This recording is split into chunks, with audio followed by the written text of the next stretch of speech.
हे दोस्तों, इस वीडियो में हम आपको पुणे के टॉप 10 गैंगस्टर्स के बारे में बताने वाले हैं। इनमें से ज़्यादातर गैंगस्टर को पुणे पुलिस ने गिरफ्तार करके सलाखों के पीछे डाल दिया है। वहीं कुछ गैंगस्टर पुणे पुलिस द्वारा किए गए एनकाउंटर में मारे जा चुके हैं। दोस्तों, अगर आपको लगता है कि इस लिस्ट में किसी का नाम छूट गया है तो आप हमें कमेंट करके जरूर बताएं। हम जब कभी भी इस वीडियो का पार्ट 2 बनाएंगे तो आपके द्वारा कमेंट किए गए नामों को जरूर शामिल करेंगे। इस लिस्ट में 10वें नंबर पर नाम आता है कुख्यात गैंगस्टर पप्पू गावड़े का। यह नीलेश घायवाल गैंग का मुख्य सदस्य तथा नीलेश घायवाल का दाहिना हाथ था। आपको बता दें कि नवंबर 2014 में पप्पू गावड़े की चाकू से गोदकर हत्या कर दी गई थी। हत्या वाले दिन ये अपने दोस्त के साथ मोटरसाइकिल में बैठकर अपने घर जा रहा था। तभी स्कॉर्पियो में बैठकर आए 10-12 बदमाशों ने इसका रास्ता रोक दिया और पप्पू गावड़े पर धारदार हथियारों से हमला कर दिया और फिर गोलियां भी बरसाई। इससे मौके पर ही पप्पू गावड़े मारा गया था। पप्पू गावड़े एक नामी गैंगस्टर था जो सचिन कुडले की हत्या के मामले में वर्ष 2013 में ही जेल से छूटकर बाहर आया था। इस पर कोथरूर और दत्तवाड़ी में कई मामले दर्ज थे। इसके बाद इस लिस्ट में 9वें नंबर पर नाम आता है कुख्यात गैंगस्टर श्याम दभाड़े का। इस पर पूर्व नगर अध्यक्ष सचिन सेलके की हत्या समेत कुल 22 से ज्यादा आपराधिक मामले दर्ज थे, जिसमें 3 हत्या के प्रयास और लूट तथा अपहरण के मामले शामिल थे। पुलिस लगातार इसकी तलाश में जुटी हुई थी। इसी बीच नवंबर 2016 में पुलिस को इसके चाणक के वरसाई देवी डोंगरी इलाके में छिपे होने की खबर मिली। इसके बाद पुलिस ने इसे घेर लिया और सरेंडर करने को कहा, पर इसने पुलिस पर फायरिंग शुरू कर दी। इसके बाद पुलिस ने भी जवाबी फायरिंग की, जिसमें श्याम दभाड़े अपने साथी के साथ मारा गया था। दोस्तों, इस लिस्ट में 8वें नंबर पर नाम आता है संदीप मोहल का। यह मूलतः मूथा गांव का रहने वाला था। शुरुआती दिनों में जब इस पहलवान ने जुर्म की दुनिया में कदम रखा तो बहुत कम समय में इसने जुर्म की दुनिया में बहुत नाम कमाया था। जहां एक और लोग इसके नाम से कांपते थे, वहीं दूसरी ओर गरीब लोग इसे अपना मसीहा मानते थे, क्योंकि यह अमीरों से पैसे लूट कर गरीबों में बांटता था। शुरुआत में यह बोट के गैंग में शामिल हुआ और अपना नाम बनाया। इसके बाद इसने खुद की गैंग बना ली और वारदातों को अंजाम देने लगा।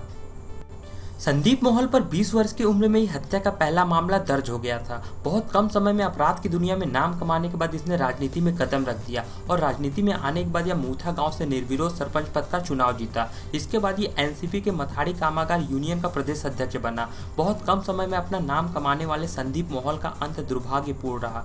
पॉड रोड पर गणपति के सामने गणेश मारने गैंग ने इस पर हमला कर दिया और गोली मारकर संदीप मोहल की हत्या कर दी थी। दोस्तों, इस लिस्ट में 7वें नंबर पर नाम आता है अप्पा लोढ़े का। इस पर वर्ष 1990 से हत्या के प्रयास और भूमि हड़पने के कुल 50 से भी ज्यादा आपराधिक मामले दर्ज थे। इनमें से कई मामलों में इस पर आरोप साबित हो चुके थे और सजा भी हुई थी। हत्या के कुछ दिन पहले ही यह जमानत पर बाहर आया था। इतना ही नहीं, कई राजनीतिक दलों के साथ भी इसके अच्छे संबंध थे।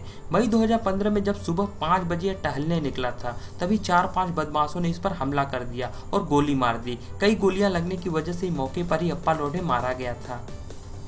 इसके बाद इस लिस्ट में 6वें नंबर पर नाम आता है विट्ठल सेलार का। इस पर हत्या के प्रयास और अपहरण के दर्जनों मामले दर्ज थे। इसे मकोका कानून के तहत कई मामलों में गिरफ्तार भी किया गया था। जमानत पर जेल से बाहर आने के बाद इसने वर्ष 2017 में राजनीति में कदम रख दिया और बीजेपी में शामिल हो गया। उस समय इसे भोर वेल्हा मुलसी तालुका का बीजेपी युवा मोर्चा अध्यक्ष पद की जिम्मेदारी सौंपी गई थी। आपको बता दें कि विट्ठल सेलार की मुलसी में काफी दहशत थी। इसी वजह से वर्ष 2014 में पुलिस ने इस पर कार्रवाई भी की थी। दोस्तों, इस लिस्ट में 5वें नंबर पर नाम आता है कुख्यात गैंगस्टर राकेश भंडे का। इस पर हत्या के प्रयास और अपहरण के दर्जनों मामले दर्ज थे। इसे वर्ष 2007 में एक अन्य बदमाश अंकुश सुर्वे के अपहरण तथा हत्या के आरोप में गिरफ्तार भी किया गया था। पुलिस के अनुसार इसने अपहरण करने के बाद बेरहमी से अंकुश सुर्वे की हत्या कर दी थी और उसके शव को उस्मानाबाद जिले के बसव कल्याण में फेंक दिया था। इसके अलावा भी इस पर एक अन्य व्यापारी की हत्या का आरोप था, जिसमें पर्याप्त सबूत के अभाव में इसे बरी कर दिया गया था। इसके बाद इस लिस्ट में 4थे नंबर पर नाम आता है कुख्यात गैंगस्टर शरद मोहल का। इसने वर्ष 2010 में गैंगवार के चलते किशोर मारने की हत्या कर दी थी। इस हत्या के आरोप में पुणे की सेशन कोर्ट ने जून 2016 में शरद मोहल और उसके 6 साथियों को उम्र कैद की सजा सुनाई थी। इसके बाद शरद मोहल पर जर्मन बेकरी धमाके के आरोपी आतंकवादी सिद्दीकी की यरवदा के अंडा सेल में हत्या करने का आरोप लगा था। आपको बता दें कि शरद मोहल को यरवदा जेल के अंडा सेल में रखा गया था। वहीं जर्मन बेकरी ब्लास्ट के आरोपी सिद्दीकी को भी रखा गया था। दोनों के बीच अंडा सेल में झगड़ा हो गया और शरद मोहल ने उस आतंकी की हत्या कर दी थी। अगर बात शरद महल और किशोर मांडे की दुश्मनी की करें तो इसकी शुरुआत तब हुई जब मांडे गिरोह के गणेश मांडे ने महल गिरोह के संदीप महल की हत्या कर दी थी। इस हत्या के बाद गणेश जेल में बंद था और गैंग का सारा काम किशोर मांडे देख रहा था। संदीप महल की हत्या का बदला लेने के लिए शरद महल और उसके आदमियों ने जाल बिछाकर किशोर मांडे पर हमला कर दिया और उसकी हत्या कर दी। वहीं दूसरी ओर शरद महल को वर्ष 2016 में आतंकी सिद्दीकी की हत्या के मामले में भी बरी कर दिया गया था।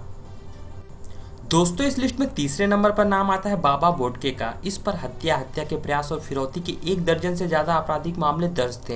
हालांकि ज्यादातर मामलों में यह बरी हो चुका है। कई सालों तक जुर्म की दुनिया में राज करने के बाद इसने वर्ष 2016 में राजनीति में जाने का फैसला किया।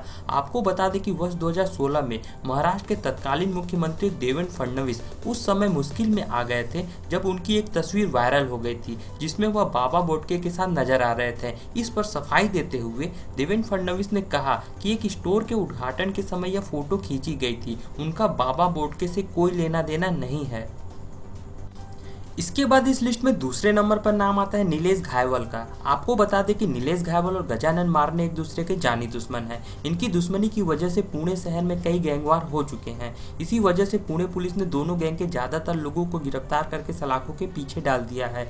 नीलेश घायवल गैंग ने कोथरूड इलाके में कई वारदातों को अंजाम दिया है। इसके खिलाफ हत्या के प्रयास और मारपीट के 25 से ज्यादा आपराधिक मामले दर्ज हैं। इसमें से जून 2010 में की गई सचिन कुडले की हत्या भी शामिल है। नीलेश घायवल के खिलाफ कोरेगांव पार्क पुलिस स्टेशन में लूट का मामला भी दर्ज किया गया था। हालांकि अक्टूबर 2019 में हाई कोर्ट ने इसे जमानत दे दी थी, जिसके बाद इसे यरवदा जेल से रिहा कर दिया गया था। दोस्तों, जहां एक और लोग इसके नाम से कांपते हैं, वहीं दूसरी ओर इसके द्वारा किए गए सामाजिक कार्यों की वजह से लोग इसका सम्मान भी करते हैं। नवंबर 2014 में गजानन मारने गैंग ने नीलेश घायवल के सबसे करीबी साथी पप्पू गावड़े की हत्या कर दी थी। इसके बाद गजानन मारने और नीलेश घायवल गैंग के बीच गैंगवार छिड़ गई थी। दोस्तों, इस लिस्ट में पहले नंबर पर नाम आता है कुख्यात गैंगस्टर गजानन मारने का। इस पर हत्या के प्रयास और रंगदारी के दर्जनों आपराधिक मामले दर्ज हैं। इसे वर्ष 2014 में मुंबई से गिरफ्तार किया गया था। उस समय गजानन मारने अपने एक साथी के साथ महाराष्ट्र छोड़कर भागने की फिराक में था।